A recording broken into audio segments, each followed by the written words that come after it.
I see why people are so pumped about the Indian guy who's co-founded Solana. Bitcoin hits an all-time high, crossing the $100K mark after the US elections. Meet Raj Gokal, co-founder of Solana, the fastest-growing Web3 currency, sharing expert insights on the future of high-return investments. This level of complication in cryptocurrencies, not everyone's able to explain it in this much detail. And this is exactly what the world of Web3 needs. I want people to watch this podcast with their family and understand what a cryptocurrency is beyond just being a financial asset. This is like in the 50s and 60s. If somebody asked, what is a computer? They would not be able to say it's a thing you use for email, because email didn't exist. They would just explain to you how it works, not what it does. Right now, that is the interface that most people is just buying crypto assets. When people start to see product based on crypto that just work better and are cheaper and faster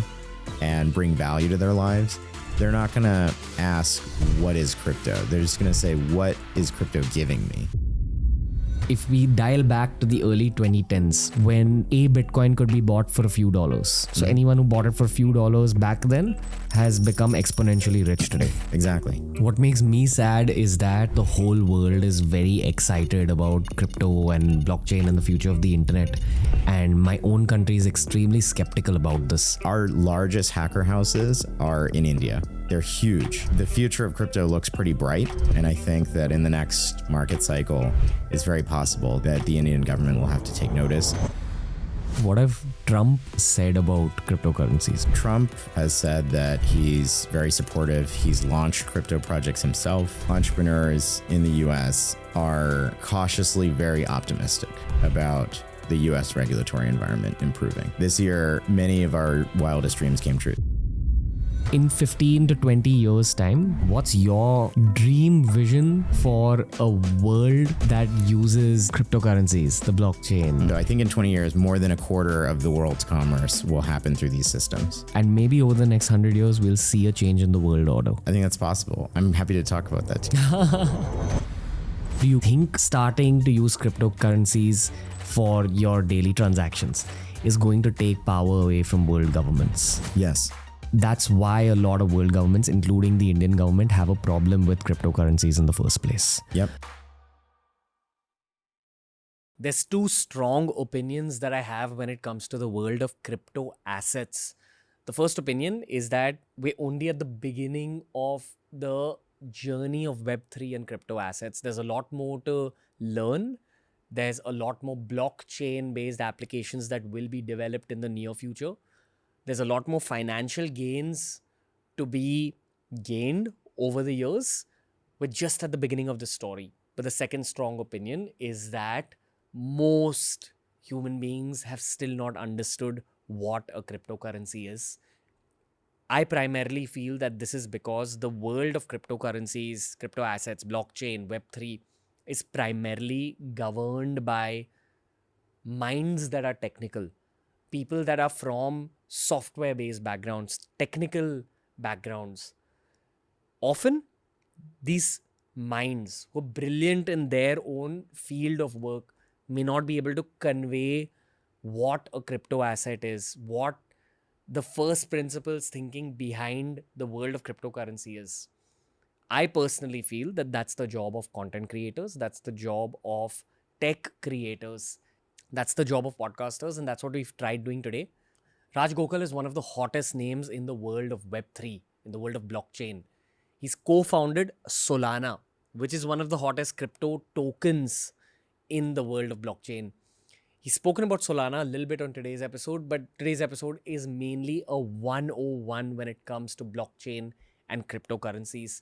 So if you're someone who wants to get the concepts cleared before you begin investing in crypto assets, or if you're just someone who wants to learn about the future of the world of tech, this is the episode for you. Crypto assets in the world of blockchain explained in the simplest possible way on the internet. This is Raj Gokal, who features on this first principles thinking based episode of TRS.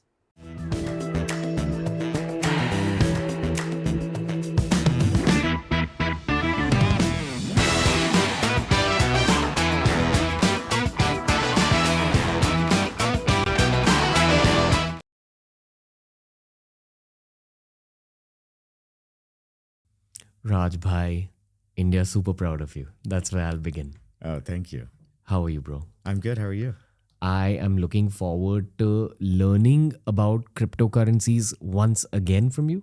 I'm looking forward to learning about Solana, and I'm looking forward to dispelling some of the myths that the Indian population has about crypto, because if we bring up cryptocurrencies in India, it's met with one of two reactions. The people who understand tech get very excited about having conversations about blockchain and cryptocurrency and Solana and Matic and all these other currencies. And then there's a whole other side that's very old school, that's very skeptical. So I personally believe that one should approach problems like these from a first principles thinking perspective. But the equivalent is that horse based travel is now going out of the world and it's getting replaced by cars. And my country is not accepting the reality of cars. That's what I sense. Because Balaji, Naval Ravikant, yourself, you're incredibly intelligent people who understand tech on a deeper level. If anyone visits any international conference, cryptocurrencies are always a topic that's brought up, but it's almost a taboo to bring it up in India. I want to begin this conversation from that standpoint. So I believe it's something along the lines of very intense tax laws related to crypto. Basically, the tax laws are constructed in such a way that it's difficult to invest in crypto, and if you make money off of your cryptocurrencies investment going up, that's taxed heavily as well. Yeah. I'm giving you a very rudimentary explanation here.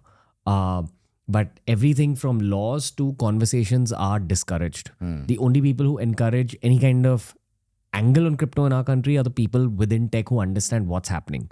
So my solution as a media professional is try breaking it down in simple words so that people can watch this podcast with their family and understand what a cryptocurrency is beyond just being a financial asset. Because that's how 99% of India understands cryptocurrencies. So let's start with this financial asset part. An uncle or an auntie purely looks at cryptocurrencies as a place to put some of their money. And if they put it in the right cryptocurrencies, maybe that money will grow. And often they don't want to dive deeper than that concept. Do you want to say anything about what I just said? Yeah, I think, if you sort of flip it and just say it's software. We all use software. We use apps on our phones. We use executable files, programs that we download to our computers and run them. Normally you have to pay for them. Sometimes they're free. So what kind of software is crypto? What kind of software are blockchains? Well, they're open source software, so you can audit the code, you can look at it and check that it does what it says it does. So for instance, with Bitcoin, they say that there's only ever going to be 21 million. How do you know for sure? Well, it's open source. You can go and look at the code and you can see that the math actually physically limits it from ever exceeding 21 million. That's an important aspect of crypto.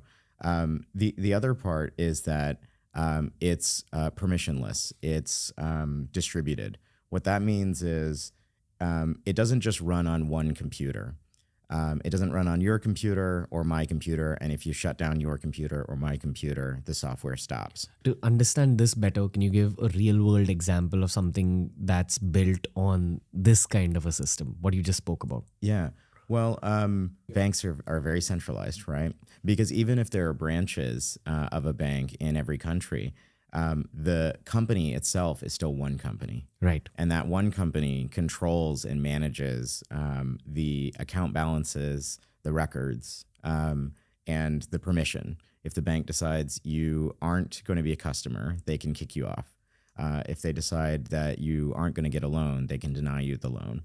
And so, yeah, this is probably why it's hard for people to understand crypto, because we haven't had many decentralized systems before. I know that this is still technical, but if any of your audience has used BitTorrent before, peer-to-peer file sharing instead of a file living in one computer in one place on a server that then you download from. Netflix, streaming services are all centralized. They store those videos in one place and everyone can access them from everywhere. Right. Basically, there's one big boss that runs those centralized systems, and it's up to that big boss's emotions, state of mind, and circumstances in order to shape up that system and or switch it off. Right. And, most people who have used any internet service or even in the traditional world, a bank, they've had some experience where a decision was made that they couldn't access it. And maybe it's a time of day, maybe it's a holiday, maybe it's an error, maybe it's an error that really shows that they chose to deny you that service. Gotcha. Can I add another example? Maybe like a social media platform like Facebook. It's down to Mark Zuckerberg and his team about how Facebook and Instagram are shaped up. They decide the rules. They decide the nuances of the algorithm. So as a user, someone who's picking up Instagram or Facebook is playing the game designed by Mark Zuckerberg and his team. Right. That's an example of a centralized system. Right. And the rules of that game are not transparent. They're not visible for anyone. It's not open sourced. It's closed source. Okay. On a very human level, why is this statement important? That the rules of the game are decided by someone else? Because for most average people, they just want to use the end product. If they're having a good experience, they won't care who decides the rules. But the tech world claims that that matters a lot.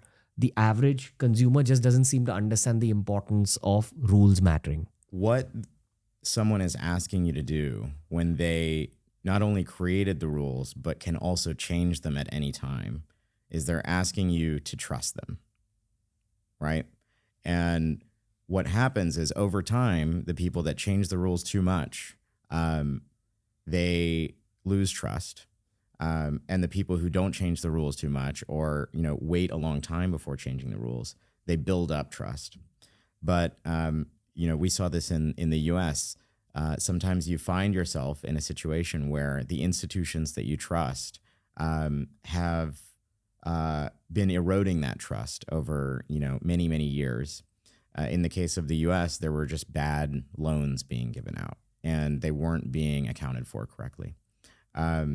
And so sometimes you get really surprised, right? When an institution, something that you really thought you should trust, it turns out, you shouldn't trust.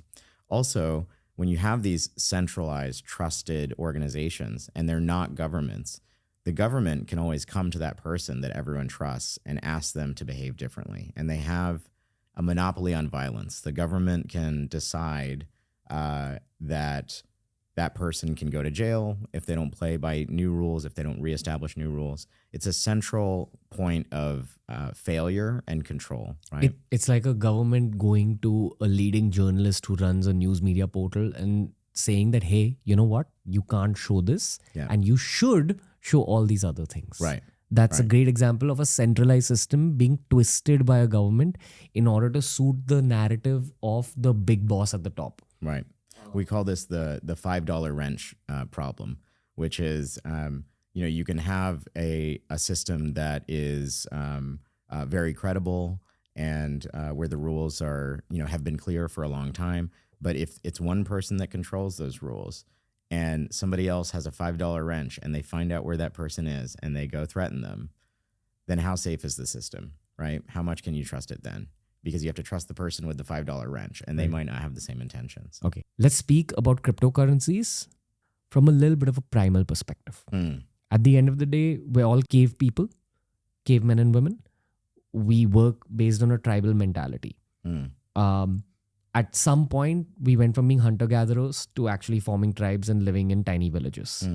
And the person who was elected as the leader would have been the tribal chief. Now, that person had the maximum amount of power. Cut to the 21st century. We are still living in a tribal society with modern rules. Therefore, our current tribal chiefs are our presidents of our countries,